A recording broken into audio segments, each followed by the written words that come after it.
মুর্শিদাবাদের অশান্তি নিয়ে সরব মুখ্যমন্ত্রী। টাকা ছড়িয়ে দুষ্কৃতীদের নিয়ে অশান্তি, ঘোলা জলে মাছ ধরার চেষ্টা করছে অনেকেই। নাম না করে আজ ফের বিরোধীদের আক্রমণ মুখ্যমন্ত্রীর। দাঙ্গা তৈরি করা হয় কিছু ক্রিমিনালসদের দিয়ে, এটা মাথায় রাখবেন।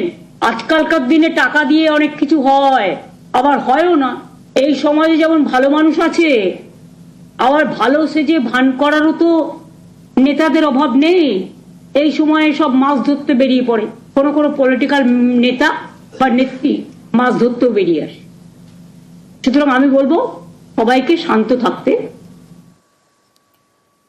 মুর্শিদাবাদের শামশেরগঞ্জ ও ধুলিয়ারে অশান্তি, পুলিশ ও বাহিনীর উপস্থিতিতে এখন পরিস্থিতি অনেকটাই শান্ত। এই অবস্থায় মুর্শিদাবাদে এখনই রাজ্যপালকে না যাওয়ার আবেদন জানিয়েছেন মুখ্যমন্ত্রী।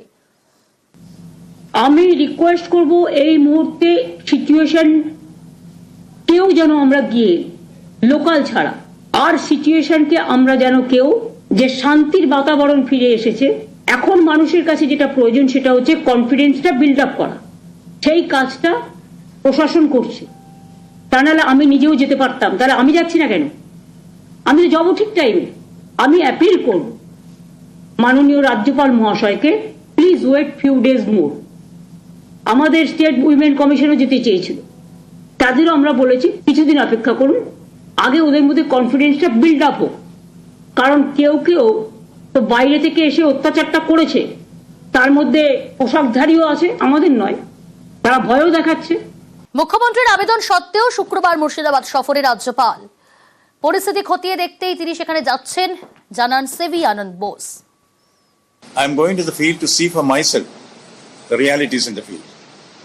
Only then I'll be able to make up my mind on the future course of action and give reports to whoever is concerned to implement things. I will certainly have an objective view about the matter, and now that the central forces are also there, situation has been brought under control. Now what we should do is to do the mopping up operation and also take further steps to prevent such instances in future. এদিকে মুর্শিদাবাদে অশান্তির জেরে যারা ঘর ছাড়া, সেই সমস্ত ঘর ছাড়াদের নিয়ে রাজভবনে সুকান্ত মজুমদার। মুর্শিদাবাদের ঘর ছাড়াদের নিয়ে রাজভবনে গতকালই ঘর ছাড়াদের নিয়ে ভবানী ভবনে পৌঁছেছিলেন। ভবানী ভবনে ডিজির সঙ্গে সাক্ষাৎ সুকান্ত।